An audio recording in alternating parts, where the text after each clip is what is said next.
at Johns Hopkins University. He's also written the book Libya, Personalistic Leadership of the Populist Revolution. I might need some sort of guide to pronounce it, but also some explanation of that title in a moment, because it might give us a clue about what happens in the future. But you heard Saif Gaddafi's speech. What did that tell you about what may or may not be going on? How does that fit into your understanding of Libya? Well, it tells me, first of all, that he's confused. He was apparently talking off the cuff, and it sounded like he was talking off the cuff. Second, it's boilerplate. In boilerplate Saif al-Islam, he talked about reform. There's going to be People's General Congress in a short time. He's been known to be one that's behind the Constitution, but the Constitution has never been really fully produced and promulgated. He also said that Libya is going to fall apart between the East and the West. Well, let's begin with that. Is there any truth in that? Well, I haven't seen what's going to happen in the next couple of years. But are the fault lines there? Clearly he's suggesting that there have always been fault lines between the East and the West. Perhaps what we see in Benghazi and elsewhere in the East shouldn't be taken that seriously. No, it should be taken seriously. But he talks about separatism as a driving force in that speech. Is that something that those looking from the outside should be wondering about, or should we be talking about a national movement to simply to get rid of Gaddafi?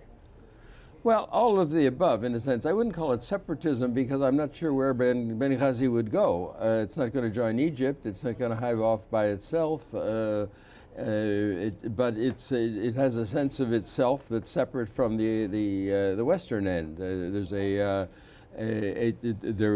Senussi were there. There's a second largest city is there. It's more. They say that Libya is divided into two halves: the Egyptian half and the North African half, the Maghribi half. And so that division is real. Is it going to break off? Maybe that's what Saif al-Islam was talking to when he said, if we fall apart, who's going to run the oil fields? Challenging the Benghazis or telling them that they didn't have the people to run the oil fields. The other spectre he raised, which will be of particular interest to those in Washington, is that of Islamic extremism, of emirates being formed. Does that look likely? Is there any evidence to suggest that that might be a driving force? No, they said they captured this guy who said he's the emir of the Islamic Republic of Darna. You can call yourself lots of names, and we've seen from the Algerian experience that these little groups that call themselves emirs, and that doesn't go very far except in local count settling. There is an Islamic front that there are four initials to the name, and Saif al-Islam himself said earlier some years ago that he had tamed them and brought them back into the community. Obviously, there are going to be some Islamic groups, but we don't have the sense, I don't have the sense at least, that this is a pervasive kind of movement. And I think one more thing to add, Al-Qaeda in the Islamic Maghreb has not been active in Libya. And Professor, stay with us actually, because I might actually get your comments on some of these pictures we're now receiving from Libyan state television, which appear to show protest in support of Muammar Gaddafi in Tripoli, we believe, but certainly actually just about 45 minutes ago. These aren't live pictures, I should add, but we understand they're recent pictures. Well, I spoke to a protester who had just been in Green Square about 45 minutes ago, who said that the opposition protesters had left and the Green Square was now filled with pro-Gaddafi supporters. In that title of your book on Libya, which gave me so much trouble a moment ago, you do call it a populist revolution. How much of that populist sentiment still exists for Muammar Gaddafi? He's not Mubarak, after all. He's not some of these other leaders. He did have a populist wave and support at one point. Does that still exist? Is our picture perhaps of the opposition versus the regime slightly skewed, or is it accurate? Well, I think like the pro-government people who came out in Egypt, and I would emphasize what Saif al-Islam has said, that this is not Egypt and it's not Tunisia. Nonetheless, what happened in Midan al-Tahrir in Egypt was that essentially paid people came out of the countryside to back the government, and Libya's got lots of oil and lots of means to pay its supporters. When Gaddafi came to power 42 years ago, certainly it was a popular kind of revolt and a populist kind of revolt as well. And then he organized, since it turns out that the local assemblies, the local tribal groups didn't back him enthusiastically, he organized his own revolutionary committees and things like that. These people are doubtless still very much behind him. So there's certainly a counter group as well. But there had been a sense, at least for many years, that Muammar Gaddafi understood that in order to remain in power, a social contract had to be met, in certain standards of education and food and living standards had to be met, and he was aware of that. Did something happen to that? Or is that underlying what we're seeing in some parts, or is it simply about authoritarianism and democracy and so forth?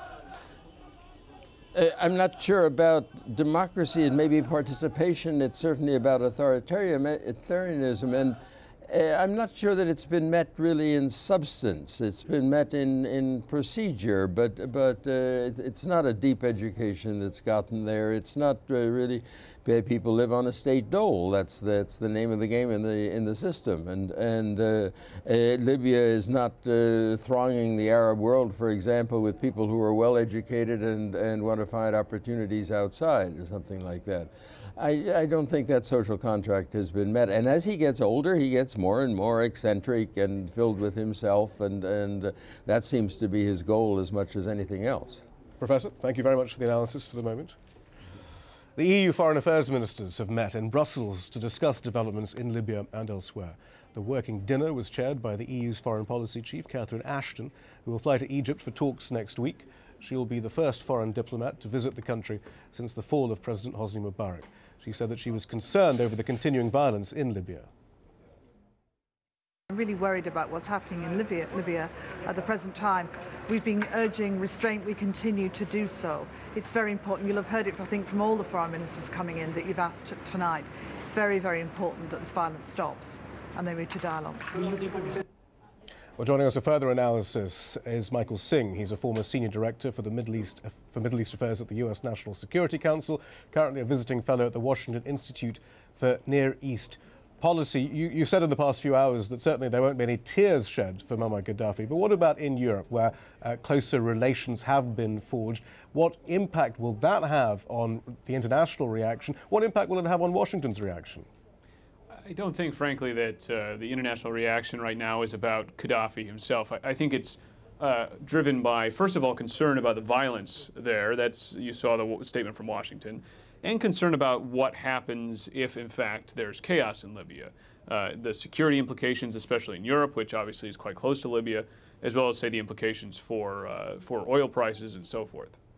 Was there not a sense, though, that Libya, as part of its détente, was contributing to what was called the war on terror once? And, of course, that could mean anything, especially in North Africa and the sort of revelations we've had from WikiLeaks. Didn't they sort of become a partner? I think, whatever whatever counterterrorism cooperation there was, is overwhelmed by the lack of human rights, the lack of political rights. I mean, but isn't that why you like the COP? I mean, we would let you understand that's precisely why they're such a valuable member in the coalition against Islamic groups, because they will crack down hard and use torture and everything else. Well, I think that premise is just wrong.